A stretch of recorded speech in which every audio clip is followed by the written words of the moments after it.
Well, I'm so excited to be here today to talk to everybody. We're going to just kind of give a little bit of the housekeeping for everything. So a little introduction of who I am. We're going to be talking a little bit about believing in others, being passionate about this great community and our teams, getting involved in the community, and then bring it all back home. So before I start, if there's a way that I can be a resource for you, please take my contact information. I'd love to connect with you for whoever I can be able to connect anybody in this room or be able to bring value to any of you as you see fit. All right, so a little bit about me. Who here in this room likes food? That's cool. All right, a lot of hands for that one. Who here also watches TV? Okay, a lot of hands for that one too. Very good.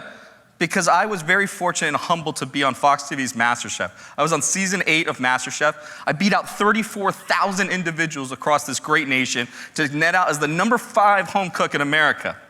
And inside that process, thank you, that's really nice of you, thank you. And inside that time frame, Tampa was the most name-dropped city. It became almost a character in itself. Send Jeff back home to Tampa. Tampa needs him more than we do. Get him out of here, go back to Tampa. Because it was the pride that I have of this great community that I was able to have that as a theme. And candidly, I think I was one of the OGs of the foodie TV focus here in the Tampa Bay area. I've got a great relationship with our chefs here, and I'm always there to be a cheerleader for them because they're the ones that are really doing the great things and making sure that we're all having great experiences for our guests and for those that we serve. And ultimately, it is about being servant. It's about being a servant leader. And I'm really fortunate to use the platform that I've been on to be a part of the community and being able to say that I have been over a part of $3 million in charity activity in the Tampa Bay area since being on that show. And that's by donating my time and good service. Thank you. And charity dinners and private auctions, that kind of, things. And it's really, really fun. And in the other world, I am the director of business strategy for Shafino Lee. And I am a servant leader at one of the most storied agencies in the area. And I'm tasked with cultivating relationships with this great community by delivering strategic branding experiences and great win-win outcomes for who we serve and becoming an extension of their team. My job is to be a dad first, though, is the rad dad, and that's the truth. I enjoy all of my quality time with my family. Beth is my wife, lovely, lovely, lovely woman. Holden, our son, I bring him to a lot of different events, so you may have seen him from time to time. He's 5 years old, he's in kindergarten now, and our dog, Ruby. And we go out on our adventures. We love this area, and so with these adventures, you'll see us out on the Riverwalk, and we've made our own little Razor scooter gang, and there's the 3 of us right there on the Riverwalk. But let's take it back home a little bit. Let's take the train out of the station a little bit. We're going old school here. I see Julie over here. Julie, I think this might have been batter or something like that from way back in the day here. So, this is not yours, but this was my mom's. And that's how I learned how to cook. I grew up drawn to cooking through the experiences of my mom and being able to watch TV. I grew up in Connecticut, didn't have cable TV until I was a teenager when we got a snowstorm. My parents were like, yeah, we're going to get snowed in, so let's get cable. But before that, it was growing up with Jacques Pepin and Julia Child and Lydia Bostanich and learning through these titans in the culinary industry, what they were doing, and having that be the cement for me to grow, for me to be able to take on those opportunities at a young age of being around food. And I worked my way up in the industry from being on back of the house, front of house, leadership roles, and beyond. And it's been a journey that's been nearly 15 years that continues to evolve. But it's cemented by one thing, that's family. Yeah, that's E.T., I know, right? It's pretty cool. Everything I do is for them. And without family, you're gonna hear this as a theme here in my first point, what are you? You're nothing. I'm not the man I am today without having them. And every year we are always down here in Ybor, always over at Sheriff Cronister's pumpkin patch event. And that was my favorite Halloween costume. I don't know how we're gonna top next year. I really have no idea. But somehow, some way, we always do a theme. That's the winner for us. But I wanna talk to you about 3 things today. And the first thing I wanna talk about is believing in others. You see, for me, and how I got here today, I've invested in people. People have invested in me. With the exception of one company that I've been with, I've always started what they call a learning library, where I just randomly gift books to my team members. Only one place that I did not do that at. But it's the investment in them, that I get to know them. I'm empowering them with a little bit of knowledge, of wisdom, and whatever I have, I give. Someone gave me something. How many of you in this room have ever given or received a birthday card with a lottery ticket in it? Anybody? You did? Miss, did you win the lottery? No. You didn't? I saw a hand over here. Right there, I think, right? Okay. Right there it was, I'm sorry. Did you win the lottery? No. I kind of did. Because for me, my journey started because my brother-in-law believed in me. He's no longer my brother-in-law. My sister and he have divorced now. But he believed in me. He said, Jeff, all you need to do is just show up in Orlando, bring a cooked dish. I did all your paperwork for you. I signed you up for Masterchef. I said, that's cool, that's awesome. And it was a journey that at that point started for me. He believed in me. Now, in typical male fashion, I waited till the last minute to put together my dish, but I was believing in my abilities at that moment, just as much as I was believing in others. You have the opportunity to believe in your teams. You have the opportunities to believe in them, to get to know their stories. My brother-in-law at the time believed in me. He gave me that lottery ticket. You didn't win, but I did. You all have the opportunity in this room right now to learn your teams, to invest in them. Whether it's a learning library, whether it's that kind word, whether it's that opportunity just to getting to know them a little more. You have that opportunity to invest in them. And you never know where that lottery ticket's gonna be able to cash themselves in. Let's build this network here in this community of support, of empathy, of understanding. Let's be able to do this from our professional world that we are in. And this is a great industry to be in. Let's use that as the opportunity to shine the rest of those ideologies onto the rest of the community and inspire them. Because there's no greater power and support you can give someone to look them in the eye with sincerity and conviction to say, I believe in you. Go do that today. Believe in somebody. Someone did for me. And I'm just gonna show a quick little video. Here we go. Hey, stop. Blue team. Oh my God. Come on. Okay. No, sir, it's not okay. You don't care. So you think that's good enough to send? Just so I know where you are standard-wise. I don't actually, and we're gonna get Right. 2 more orders. So to don't order. dare send me your again, because I look a bigger dick than you. I'm not Free a dick for breakfast? one. When you send me that and then tell me I'm that not that's a your dick for best. it. That's not my best. I never said it Do was you hear my what I best. said? I look a bigger dick than you. And I'm not going to send that. Heard? Heard. We can debate about the dick bit later. And we still are debating about that. I bring that video out because to many in the world, they didn't see that for what it was. But Gordon Ramsay saw it for something else. Gordon Ramsay is someone I still talk to this day. Gordon Ramsay knows everything that I'm doing in this community right now. Gordon Ramsay still believes in me. And it was in that moment that he understood how passionate I was about the opportunity that I was given. You see, I didn't take it for granted. So one of the ideologies that I've embraced in my life, and take this for what it is, it may work for you, it may not, it's a little bit hard, but it's a thing that I live by, which is the moment you get comfortable is the moment you get complacent. The moment you get complacent is the moment you make mistakes. And the moment you make mistakes is when you're expendable. And so I didn't take anything for granted in my entire journey of being on that show. I never adjusted to the time zone. I was waking up 3:30 in the morning because of that reason. Because at any moment, I could go back home. They said to me on the whole journey of getting everything ready to go, you may be here for a week. You may be here for 2 months. Pack accordingly. Okay? So that was kind of cool because I got to really kind of come back to the closet and be like, well, I didn't take that shirt, I didn't take that one. All right, you're gone, you're gone. It was a great way to get rid of everything. The art of tidiness was definitely impacted by it. But I never, ever took any of the clothes that I did pack and put them on a shelf, put them on a hanger. Never wanted to be comfortable. I wanted to live in that zone. I wanted to be in that zone of uncomfortable because I had to give everything I got. You know, there is the whole 100% is 100%. I beg to differ on that one.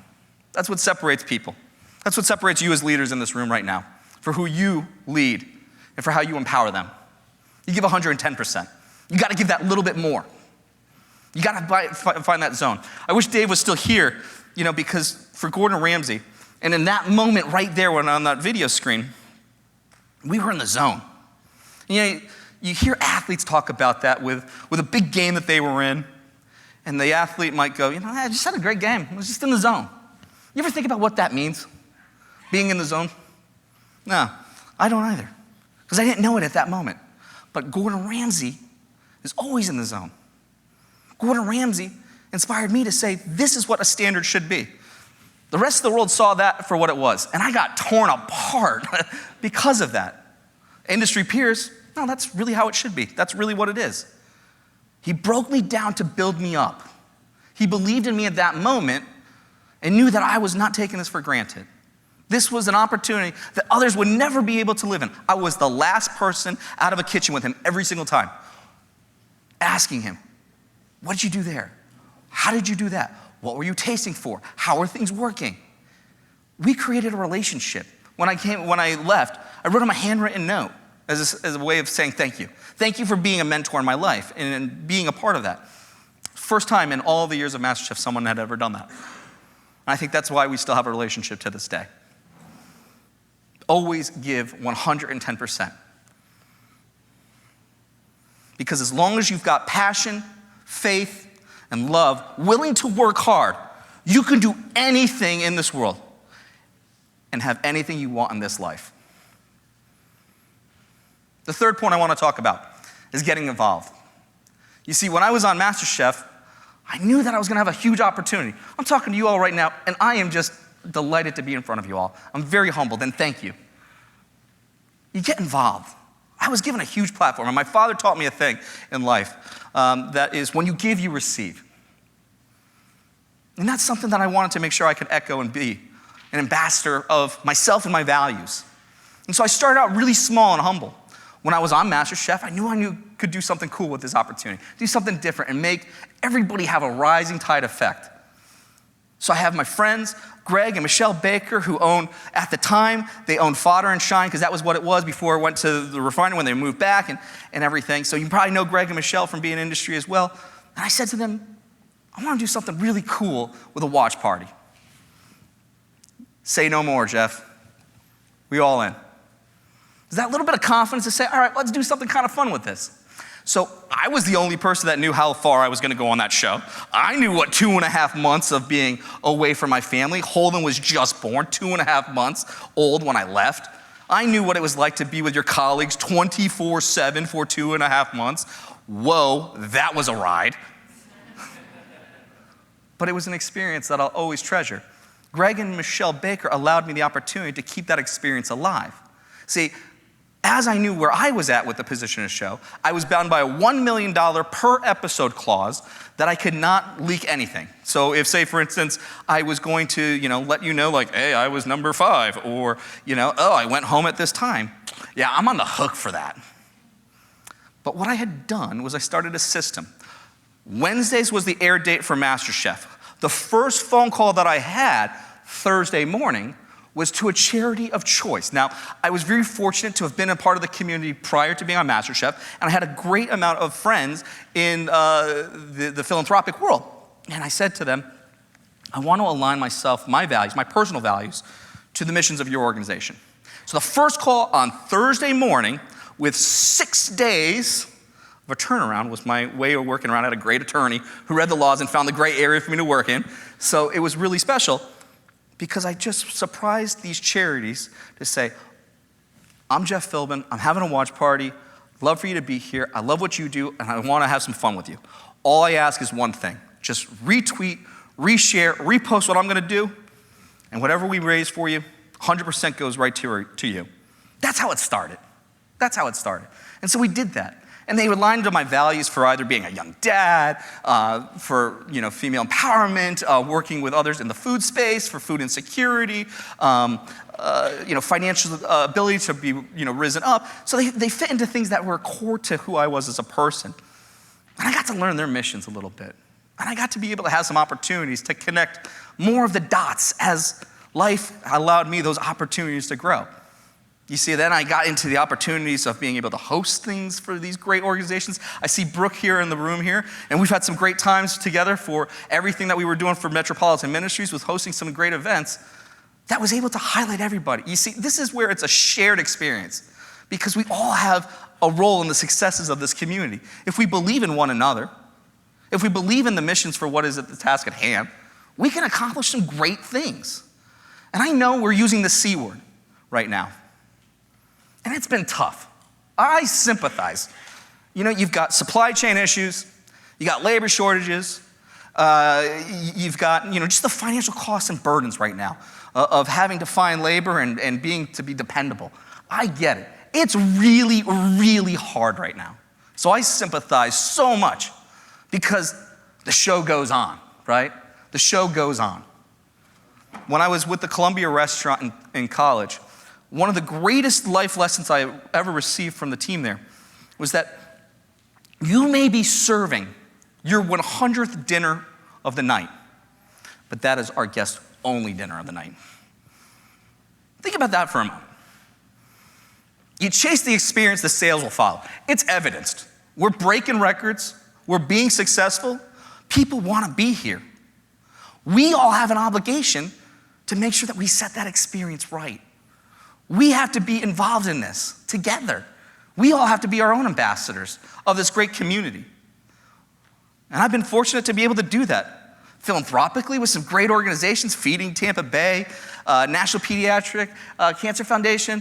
Who else we got over there? Rena right down there had end-stage renal disease and being able to meet her at a hospital and having some fun.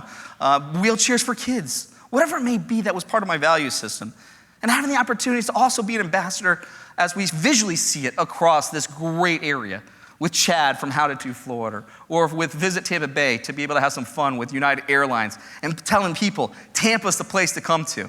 Yanko over at Tabanera down the street, who I'm probably gonna walk over to later. I'll never forget when that video came. I always ask people, like afterwards I do something, those charity watch parties or any of the events that I do, did I bring value?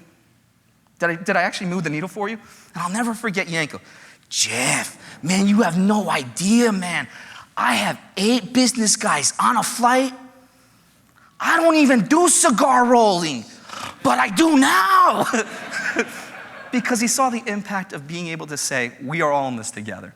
We are all in this together. You are all in this together. Because never doubt that a small group of thoughtful, committed citizens can change the world. For indeed, it is the only thing that ever has. It's one of my favorite quotes in life. So I leave you with that. Alone, we can do so little. But together, as a Tampa Bay, we can do so much. So to bring it back home for everything, we need to believe in others. We need to believe in your team members. Right now it's been tough. Get to know them. Invest in them. Give them that lottery ticket. Let them cash that lottery ticket in and let them have their successes. I know I did, and I'm still able to have that return on that investment that my brother-in-law made in me. Be passionate. Give 110%. Give it all you got. Right now it's tough, I know. But you can do this. We all got your back. We all want to see the successes of each and every one of you in this room and for the rest of our community. Because we are on the stage for the rest of the world to see who we are and what we're doing. It shines. Your heart is your compass.